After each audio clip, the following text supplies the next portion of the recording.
Chris Brown, Steve Tasker, and the Hall of Famer in studio, one Thurman Thomas joining us. Welcome, Thurm. How you doing? I'm doing great. How you guys doing? We're doing good. We're doing good. Good. What are a lot of excitement talking, a lot of good stuff going on. Your thoughts on the weekend coming up? The holiday weekend? Ready for it. Stormy storm weekend? Ready for it. Bills game weekend? Yep. Went and got food at Wegmans, and now How long did that take? we're getting food ordered for somebody to bring it from Wegmans. How long did that take? Oh, did you go to Wegmans? Yeah. How long did that take? No, I'm not. I haven't went yet. I'm going. Oh, dear God. Yeah. Well, you ain't gonna I'm make going. it back. You after don't the know what weekend. you're in for, my Yeah. friend. I'm good. It's the apocalypse. Yeah, I figured that, but I like that. I like that. It's more grab and go. Wait. I'm not going to be sitting around and going through every aisle or whatever. I want to go. I want to see it because I've been through one of them before. So for me, I go to Wegmans or any retail store, and I walk around. I may get one Go Bills. Right. You go out in there. How do you go to the supermarket and not you can't even get through? Because I know there's wait a minute. I was just at the Bills store here on the stadium. here at the stadium and got one Go Bills. Get and that outta lady here. took a picture with me, and that was it. I was in there for 15, 20 minutes. How many people are in there? It's jam-packed over there. You can't And even nobody hardly park said anything over to there. you? Nobody said anything to me. I mean, I was like this. But I'm still like this. Like, if you can't tell, I was in there, one lady. Now, I got a couple of people that smiled at me and didn't say Yeah. anything, but I will say, even checked out. They didn't even know who I was. I will say this. What's the world We're coming to? gonna we're gonna need to work on that. I will say this: fans in Western New York, for the most part, they have a respect for personal space, and I think a lot of times they're just respectful of, hey, this guy's just trying to do some shopping here. Like I don't want to bum rush Thurman here and ask him for a photo and write a letter to my grandkids and everything else. You know what I mean? I think there is some. I think there's a conscience on a part of a lot of Bills fans in this area. Like they know, like, hey, these guys got to live their lives too, kind of thing. I think there's part of that because you're telling me one person recognized in the Bill store, that's a bunch of hogwash. I got a about 2 or 3 people that smiled at me, and we're just kind of like. And those are people that recognize you and just kept their distance. Yeah. There is a little. You do that in New York, you got 8 people up a player's. But there is something a little bit about living here and being around all the time. I mean, he's in and around all. Yeah. I mean, he lives here. I live here year round. Oh, you right? think so? Are you saying the novelty of seeing Thurman Thomas in public is worn off? Is that what you're insinuating? You do feel sometimes like you're part of the furniture. You're right. Like you don't say hi to your coffee table every time you walk by, right? So it's like, hey, you know. But I'm good with it. It's If somebody noticed, it's fine, whatever. But I'll say it again. I said this a couple weeks ago because it actually happened to me, and somebody said, "Yeah, you guys, all you '90s Bills players, you're all football royalty here in Buffalo." And I said, "No, it's better than being royalty. We're family." Because people don't treat us like royalty; they treat us like family, which is way better spot to be in for me, right? Absolutely. Yeah, and that's absolutely. I said, no, not royalty. We're family, because everybody you call you, hey Steve, what's going, third. They call you by your name. They there's a level of familiarity and affection that is different than say Dan Marino in South Florida, right, yeah. Where he's doing the Queen's wave. Right? Yeah, exactly, right? People know, right? The crowd parts, right? I mean, so there's none of that going on here. It's a much better place, I think. I'm totally with you. Totally get it. All right, so let's talk about playing in some major cold weather because we're looking at wind chills in Chicago of, somewhere between 15 and 20 below. Yeah. When does it become a concern with respect to ball security, Thurm? Because I know a lot of times you didn't want to wear sleeves because that would affect ball security. But what about your hands getting so dang cold that you almost can't feel yourself holding the ball? 5 points of pressure, all that stuff. Man, I tell you, the best the best thing about that is that when you're out there and Steph or the wide receivers or whatever, man, you try to get Josh to try to put that ball as close as he can for you to catch it with your body. I know that might seem like... Because it's going to hurt your hands too much? Right, yeah. I know that might seem like, but you got to catch it with your hands. If he can put it in a situation where you can catch it, and some guys adopted it. I guarantee you'll see Steph Diggs adopt to that to where a ball may be coming instead of him catching like this are like this, he'll catch it with his body. Body catch. He'll catch it and he'll time it perfectly when the ball gets there and he can grasp it. The ball does get slippery when it gets Yeah. cold and all that stuff. But what about it too is it's a little bit of self-preservation because man, it hurts to get hit. Yeah. When you got the ball and you catch it and flex immediately, knowing you're going to get contact, it doesn't sting as bad, right? It's just like for an example, like with Josh, it's gonna be cold. Yeah. And he get one of those fingers to helmet, it's gonna hurt. Oh yeah, It's that's going to good. hurt severely. I mean, it's going to be painful for a while. I mean, but obviously, Josh is going to probably stay in there or whatever. But those are the type of little hits right there that can just linger on for a game. But because your Thurman, game is- everything. Thurman, if you're out there on a long drive on offense, you've been away from the sideline heaters for about 10 minutes, like minus 25 wind chill, Yeah. like you're not going to be feeling your fingertips. What do you Yeah. do with the ball to, like, you almost can't even feel like yourself squeezing the ball? Yeah. Have you ever, you were here for I that think Raiders game. That for was the pretty Raiders cold. game, that's What did you do?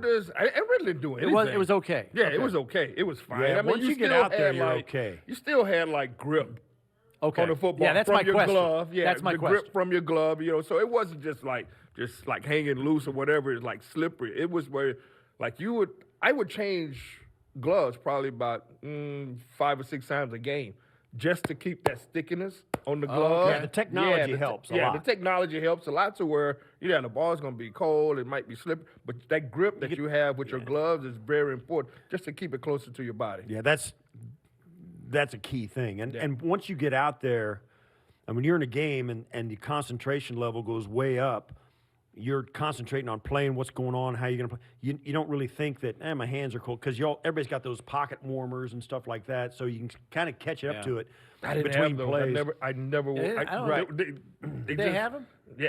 when you guys were playing? Yeah, They had the yeah. handle Oh, and yeah. everything? I never. I think I maybe won one, maybe once or twice. But I was just going with the flow of the game. Right, but the thing is, though, when you're out there and somebody's calling the play and you're lining up, you're not. You can't even. You don't even think about the cold. You're running around and moving. Yeah, you're the blood's moving. Your heater keeps you okay. But you walk off the sideline, you try and get a little quick drink or something. You turn around, it's like, oh my gosh, it's cold. Yeah, And even at that time, I mean, you can sit down for a little bit, but you got to get up and start going because gotta might move. could be a 1, 2, 3 and punt.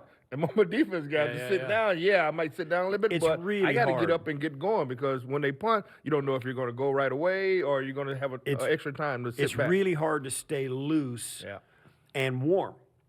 Even the jackets, they Yeah. help if Yeah. it's windy. It'll help if it's windy, but besides go- that, you still feel that Because to coldness get and that warm, bitterness. to get warm, you got to go stand by the turbo heaters or sit on the bench there. That means you got to stand still to get warm. But you can't stay loose and get ready to play standing still, even if you're warm. You know what I mean? It's a tough balance. Yeah. That's a rough balance. Yeah, and continue to hydrate too. I mean, they. Well, when it's that cold, you was- don't realize what you- you're losing, right? You couldn't don't be realize, less yeah. thirsty. Yeah, right. You couldn't be less. You don't want anything. It's just give me. You know what I mean? Yeah. And then so you're drinking. It's like gag, but you still got to do it. Yeah. Let's talk a little Justin Fields. I know we don't get a ton of Bears games here, Thurm, but guy's got 143 carries. Yeah. 1,000 rushing yards. It doesn't matter if it's a design run or it's him just, breaking contain and taking off. I mean, this kid's got like 5 carries over 50 yards. Yeah. He's only the third quarterback to run for 1,000 yards in a season. He did it in 14 games. Yeah. I mean, besides him and Lamar Jackson, those two are the guys, right? Yeah. I mean, this Michael is- Vick's the only other guy to do Michael it. Vick, I'll tell you yeah, what, I too. mean, He's fast. he's fast. Yeah. He doesn't look fast, though, on tape. Like, you're watching him here, you're like, how's he outrunning those guys? Yeah, and Like, you those are watch DBs. Lamar run, and you're like, that guy's fast. Yeah. Like, you know what I mean? And He he's a looks big- fast. yeah. He doesn't look as fast as His- Lamar, his- but he is. His strides. I mean, he runs like a running back. Yeah. He definitely look at that stride. kinda glides, He you know? glides. Yeah. I mean, it's 2 steps and he's gone. So, I mean, hey, he's going to be a force.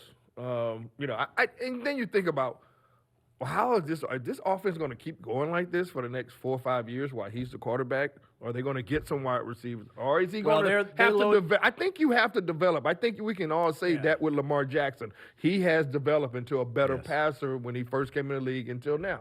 He's a better passer. And I think you're seeing the same thing with Justin Fields. He's going to have to work on it because as talented and athletic, we don't want him. Like, we don't want Josh doing all these run plays all the time. Yeah. So I think, there's going to come a time where, his performance in the passing game is going to have to step up. Yeah, he doesn't have really anybody to throw to. That's His the thing, best too. receiver's out for the year, and They're in a Mooney. rebuild. Yeah. Yeah, and they're in rebuild mode. They've loaded up for the draft this year. Now, the GM's got to hit on the picks, but I think they will surround him, and they need offensive linemen and receivers for this guy. Yeah, I more think than you anything. got. I mean, just like with the league now, you have to get a veteran receiver, maybe a veteran tight end, and maybe have to add a rookie or two in the first or second round. You have to go that way. There's nowhere other way to go unless you're going to spend big time money and try to get Justin Jefferson from the Minnesota Vikings, which is never going to happen. Right. If you get a guy like that, yes, you sign him to the big money. But I think these guys have to build in draft picks and some veteran guys.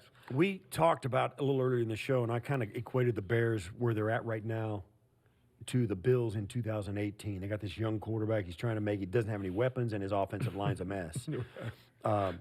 That's kind of where they're at, and he has gotten better. And when they win, it's because of him. Yeah. Which is exactly where the Bills were in Josh's rookie year. If they're going to win a game, it's because he doesn't make mistakes, and he just is who he is. Yeah. Off the page, running all over the joint. People are worried about him getting hurt. The whole thing. It's exactly where the Bills were. Yeah. This is what, his second year? Yes, it is. This is his second year. So I mean. Did he play a lot last year? I can't remember. Not a I think ton. Not a ton, but he got in a few games. He got in handful a of few It games. was him games. and Andy Dalton, I think, last year. yeah, and then he took over this year. So I mean, look, there's opportunity for him to grow as a passer, and I think he has the running down. It's just all about building those parts, man. And like you said, with Josh, it was the same way. First year, 6-10? Yeah. Josh's first year was 6-10, right? And we were all talking about the completion center, percentage and everything like that. But you know what? This guy's a player. I mean, he's in a major market in Chicago. I mean, come on. You got the Bears, you got Green Bay, you got the Vikings. And with the quarterbacks that they have in that division, they have to get better. Yeah. He has to get better, and that whole football team has to get better because I tell you right now, I'm cheering for my Barry Sanders and my Detroit Lions. Yeah. Barry's probably pretty happy with what he's seeing. We talked about this earlier in the week. I wanted to get your take on it, Thurman. The Bears are the number 1 rushing team in football, due in part to Justin Fields. They're the number 32 team in passing. Yeah. And the Bills have been avoiding coming out of that nickel package on defense. They leave Taron Johnson on the field no matter what. Yeah. I'm wondering, with the wind expected, which could impact the passing game even more, and the fact that the Bears are worst in the league at passing, if we finally see some base defense from Leslie Frazier this week with a third linebacker on the field, knowing how good they are at running the football, and some of the problems the Bills had last week at stopping the run. What do you think of that? Yeah, Base defense, a little bit at least, maybe? I think you have to go with your base defense and have Elam and Trey White. Hey, you got these guys. We've been talking about it, man. You got these guys. I mean, I can't name a receiver for Chicago. Well, they had their injury report. Their 2 receivers, Chase Claypool's doubtful, and Equinemius St. Brown is out. St. Brown is out. So I'm telling these 2 guys here, you guys, hey, if Chicago runs 60 plays, you're probably going to be a man-to-man for at least 40 of them. Yeah, And just take away that part of the field and do it. They run the football very well. Yeah. I mean, we dare got him to ran throw on it. last week Dare against him the to Miami throw it. Dolphins. Just dare him to throw it. Yeah, dare him to throw it, man. And I think we can. I'll put but I tell you what, with Taron Johnson, I don't know if I'm putting him. I don't know if I'm taking him off the field. I think sometimes he has to give Elam a break or something because I want him on the field all the time. But this may be an opportunity. You know what? Where his number of plays that he usually gets per game comes down. Well, you got N'Keal Harry for the Bears and Byron Pringle. 2 guys, Byron Pringle formerly with the Chiefs. Yep. N'Keal Harry, first-round draft pick of the Patriots. Yep. So those 2 guys, have got a shot at. But if they're not starting for the Bears, so I don't know how they're playing. Right. But that both those guys have some experience. Yeah. I don't want, for me, I don't want to do something different than the Bills have been doing because it's not broken. Their defense is not broken. not they gave up $188 last week with some missed tackles and all that, but they still, they won that game. Yeah. I don't want N'Keal Harry or Byron Pringle to burst onto the collective consciousness of America because they had huge days against man-to-man coverage. You know what I mean? Yeah, I totally get it. I don't know if I want to. Leslie Frazier and the defensive staff, certainly nobody wants to give up 188 yards rushing. Right. But they gave up less than 150 or whatever passing. Right. It's either one way or the other. I mean, I don't know. It's not the Bills' defense. While it didn't look great last week, and it's not broken. Right. I don't know if I want to scrap what they do, and they do so well. I don't know if the Bears are that team. I guarantee you, we're sitting up here talking about it, and we're probably going to be in a situation where, you know what? That's why those guys are defensive coordinators. Right. That's why they don't listen to Thurman That's why Thomas. They'll figure it out. Tasker and Thurman, they shut those guys up. Exactly. You know, Leslie Frazier's been a head coach before. He's a defensive coordinator. We may sit up here talking about anything else. I'm pretty sure he's got a good plan. Right. You know he has a good plan, because if you look at all the games that we played this year, out of the 13 games we played, for at least 12 of them, you probably could have walked off the field and said, we were a better team. Yeah. And when you have that continuous, even with the injuries that we've had throughout the year, we still look like the better team in every single game that we have. I'd say every single game that we've played. We've looked at that team right there is a good football team. You know what? Yeah, they were the better team. They may have got 3 losses, but they're the better football team.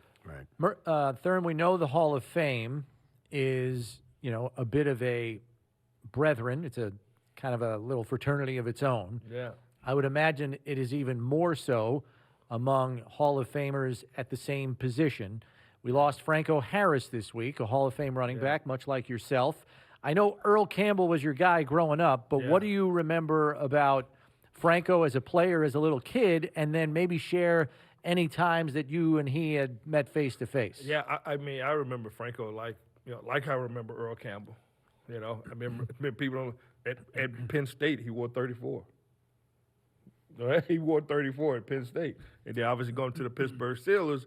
And once I followed him, because even Earl Campbell was my idol, Mean Joe Green was kind of like my favorite player. I loved Mean Joe Green. So when he went to Pittsburgh, I got a chance to see Franco. And the one thing I remember about Franco, the hip pads. He wore hip pads a lot, which back then – you were kind of told to see the high hip pad right there. Yeah.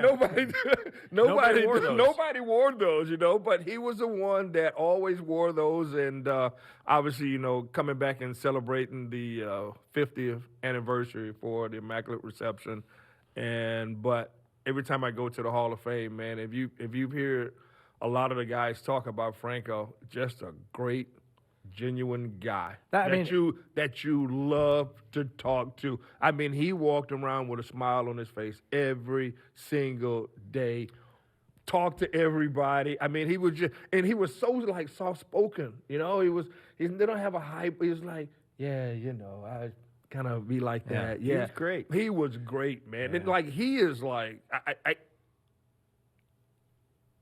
I love the guy. We talk every single year that we're at the Hall of Fame, and man, this one hurts.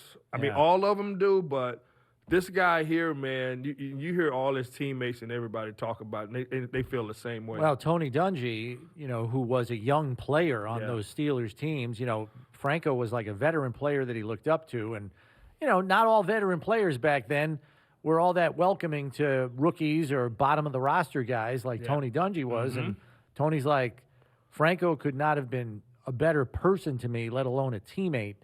But the thing that I kept seeing in people that knew Franco and described him, they just described him. You said soft-spoken. I've heard gentle soul is a phrase that's been used a lot, and just like a better person than he even was a player. Exactly. Yeah. It's man. You and I were talking just before we came on, and this Saturday was going to be the 50th anniversary of the Immaculate Reception, which we're seeing here on our screens now. Yeah. There is a video that came out of Franco 2 days ago doing a nice, thoughtful interview on site with somebody, just a stand-up interview. They come, hey, can we talk? And he said he was nice. It was less than a day before he passed away. Right. And you and I were talking like, the Steelers really missed an opportunity I get it, it's 50-year anniversary, and they're going to do it anyway. But it just seems like, man, oh man, just. And I'm sure the Steelers have done nothing and he had a great relationship with the organization. Everybody in Pittsburgh loved him, the whole thing. It just seems like, wow, we missed out on something, and it's one of those things where it's just extra sad knowing that we were going to get to say hello to him on Saturday once more. Yeah, he's truly going to be missed. And that's really hats off to the Rooney family who picked guys like this that fit their mold of their organization. I mean, if you meet every single Pittsburgh guy, even Mel Blount, same way. Yeah. Same Mean Joe Green, same way. I mean, those guys really, when you talk about organization and their players, the mold of those guys, that organization has always been right up there top. And I'm talking with all other major sports too. That organization, the Rooney family, has really, Jimmy Haslam, who owns the Cleveland Browns now, he was part of that organization. Now, Jimmy's but that organization has done well for a lot of people, and it shows with the character that these guys have that are in the Hall of Fame. Thoughts, Thurman, on Saturday? How do you kind of see this thing going between the Bills and the Bears? Well, one way I wanted to see, I think we have to come out and score at least 10 or 14 points in the first quarter. I think we have to have a good start. I think we have to have a good start. I really do. I really think that we have to have a good start. We no have to sleepwalking through the early part of the game. No. This is time to, hey, do that extra rep. Watch that extra film, because this is go time from here on out. You think about the Bills and under Sean McDermott, they've always had games like, look at the first Miami game where they ran out of time, couldn't get the clock stopped, couldn't get that last field goal off to win that game.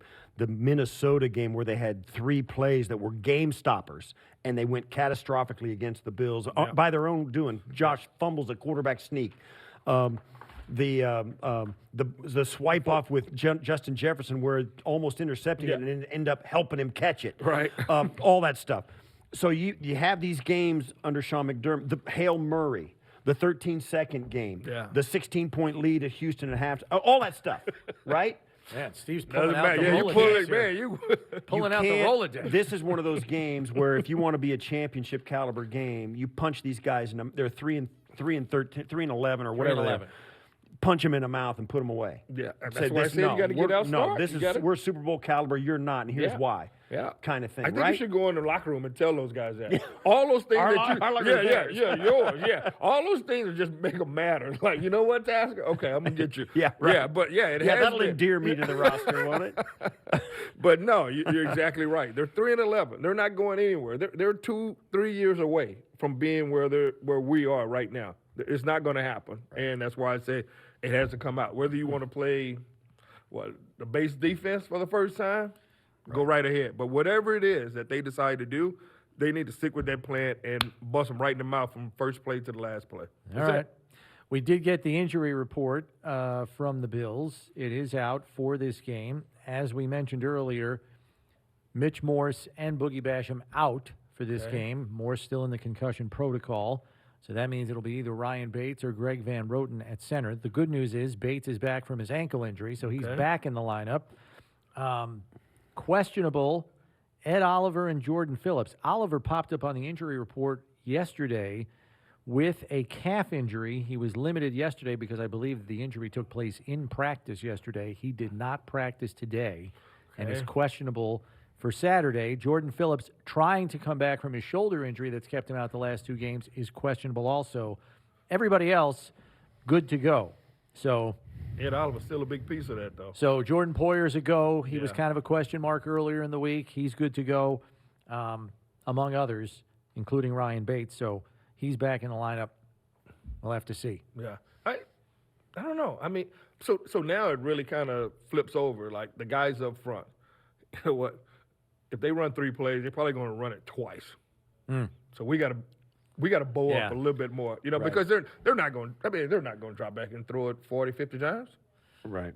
They're not going to do it. That's not them. Right. Particularly not having seen the Bills give up a $188 to the Dolphins last week. Yeah, on the ground. Exactly. The Bears are going to say, this is our best chance to win right here. Exactly. Yeah. And I know a lot of Bills fans are saying this on social media. They're worried that the weather actually favors the Bears because all they do is run the dang thing. So if it's windy, they don't give a hoot. You know, think they don't too- give a hoot if it's 45-mile-per-hour winds. They're running it Man, anyway. you know, Josh's arm is getting stronger now. Yeah. Instead of Last thing for me. Think about this though. Matt Eberflus, head coach of the Chicago Bears, was the defensive coordinator of the Colts when they came in here in 2021 and hung 41 points on the Bills.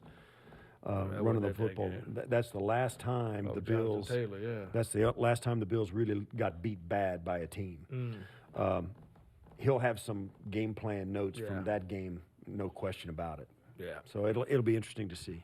Thurm, thanks for the time. As always, have a Merry Christmas with your family, all right? We'll catch up with you next week. All right, same with you guys. Would Merry you like Christmas, me to, everybody. Would you like me to have the staff at the Bill store like put a picture up for you so when next time you come in they can fawn over you? Yeah, we'll put a little sign under, happy to take photos. Right. Yeah. Something. All right, bro. Thanks, Thurman. Thanks, Great Thurman, seeing as you. always. Appreciate it.